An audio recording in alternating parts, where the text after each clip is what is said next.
Okay, so for this recipe we need an onion, about 4 ounces of baby sweet corn, a red pepper, about 8 to 12 ounces of meat, a garlic clove, a tablespoon of tomato puree, 3 tablespoons of soya sauce, a tablespoon of sugar, a teaspoon of grated ginger, and that's really good if you're feeling a little bit nauseous, then that's a sort of natural anti-sickness remedy that might well help. A tin of pineapple in juice rather than in any kind of syrup, 4 tablespoons of cider vinegar, and a tablespoon of oil. So what we're going to do is we're going to start off, I've got my nice clean work surface, we're going to go through the lower risk ingredients first because obviously meat is our higher risk, so we're going to chop all of the vegetables first and get all of those prepped ready to cook, and then we'll prepare our meat last. And ideally if you've got a separate chopping board you can use for your meats, that would be ideal. The reason I'm saying about the food hygiene is just that it's really important with your chemotherapy and some other oncology treatments that your immune system might not be quite as good as it should be. So you want to make sure everything's pre-washed and you're working as cleanly and hygienically as you can. So the first thing we're going to do is move on to slicing our onion. In order to minimise tears from your onion, what we're going to do is we're going to slice our onion in half, and it tends to be the root end that will be the worst from making your eyes water. So then if you just take the very top off your onion, and if you have a sort of waste bowl to hand just to keep your work surface nice and tidy, you can then peel back the skin that you don't want from your onion. But if you leave that root end intact, we've only sort of sliced through it once, will hopefully minimise eye watering. So do the same with the other half. If the skin does come off, that's really not a problem. Just keep your work surface nice and clear, just because we don't want any of the outer skin really in our dish. So then what you're going to do is, if you hold your thumb and finger either side, slice through, but I'm not going quite as far as the root of my onion, so I'm hopefully not going to make my eyes water. And then switch to go through your onion so you end up with nice fine slices. And just keep moving your fingers back. These are called the bridge and the claw techniques to actually sort of minimise any risk to finger injury, and then you can discard that very last little bit, and if you do have any big chunks of onion you can just slice those up. And then you're going to repeat exactly the same with the other half. So finger and thumb either side, so that's the bridge technique, and then we're switching to the claw technique to go across to get our nice fine slices of onion. So it may well be you slice your onions in a completely different way. I'm just showing you my way, just in case you find it helpful, because I'm appreciating that there'll be all levels of cooks that will hopefully use this video. So if you know and you have your own ways, don't worry, it's just my way. So then what I'm going to do is just bring my saucepan in and just pop my onion in there, just so I've got a bit more space on my work surface. So I'm not doing anything else with that at the moment, just popping that to one side. Then I want to prepare the rest of my ingredients, and the next one would be my garlic. So I've got my whole bulb of garlic here, and I just want a clove of garlic for this dish. Again, a little bit like with the onion, we're just going to take the top and the tail off, and then the outer skin. It's quite a large garlic clove. And then you can just discard the outer skin into your waste bowl. And then if you've got a garlic crusher, you can use a garlic crusher to crush your garlic, but equally if you haven't, you can just slice it really finely. So I'm just doing very similar to the onion, that I've just sliced it into fine slices. Then I'm going to slice it finely the other way, so I end up with tiny little pieces of garlic, because you don't want a big chunk of garlic in your tea. So nice and finely diced. And again, we can add that to our saucepan.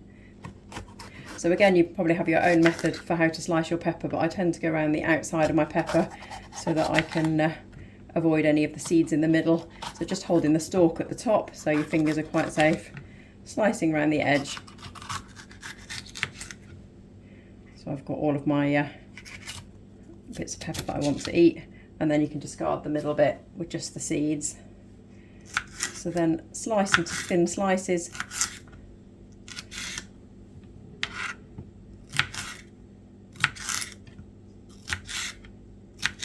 and then you can cube it going the other way. So you don't want too thin slices of pepper, because it's nice to have evident vegetables in your dish.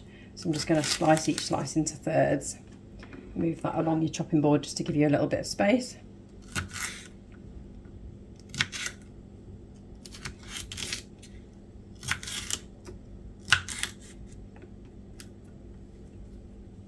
And then again, roughly into thirds or quarters, just so you have relatively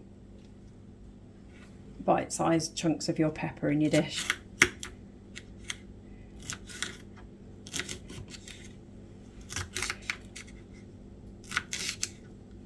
And what I'm going to do is just move that along my chopping board a little bit, because I want to save my other chopping board for my meat. Then with my baby sweet corn, all I'm going to do is slice that in half. Let's say I've already washed it, so it's nice and clean. So all I'm doing is slicing it in half. And we're going to stir fry that in the dish in a little bit. Then the final bit to prepare is your ginger.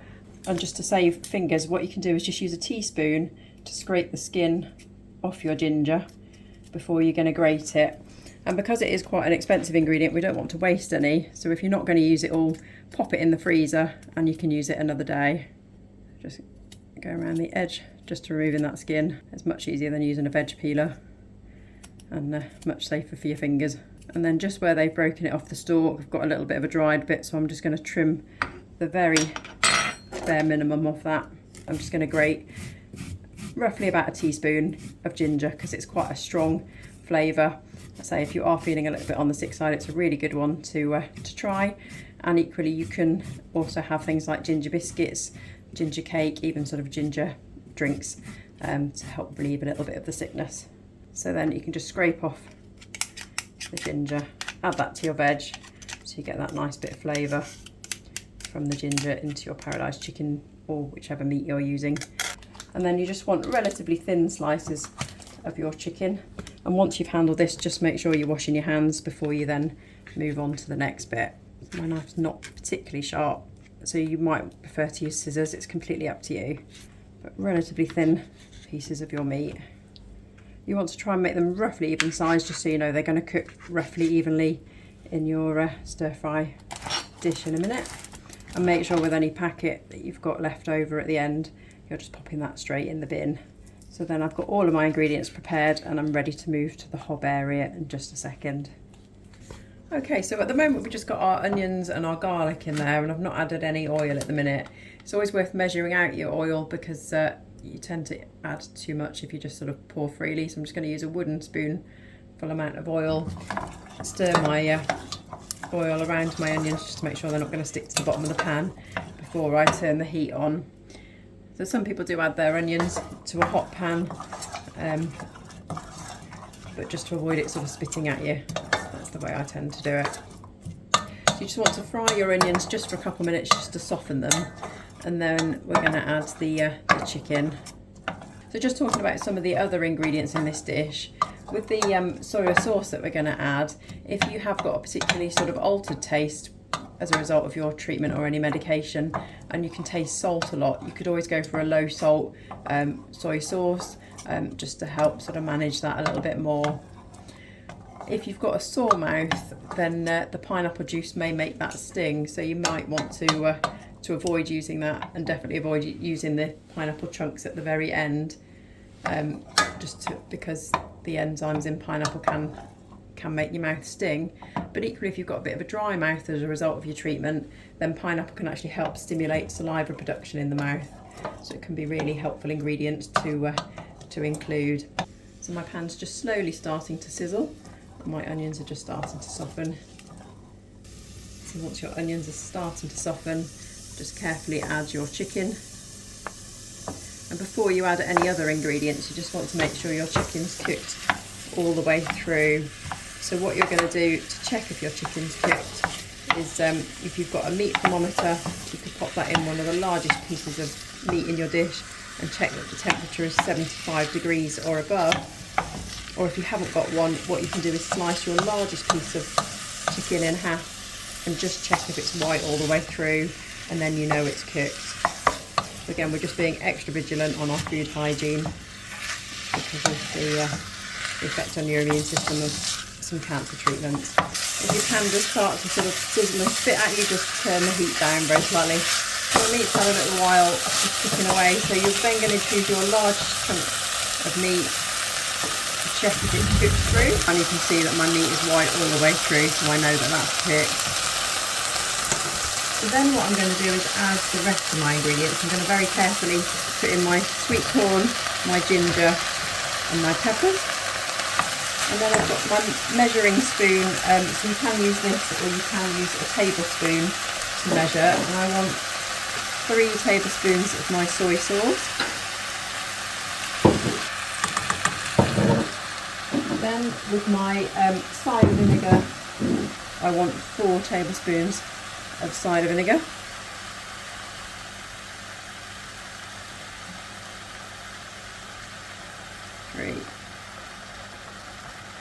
Well,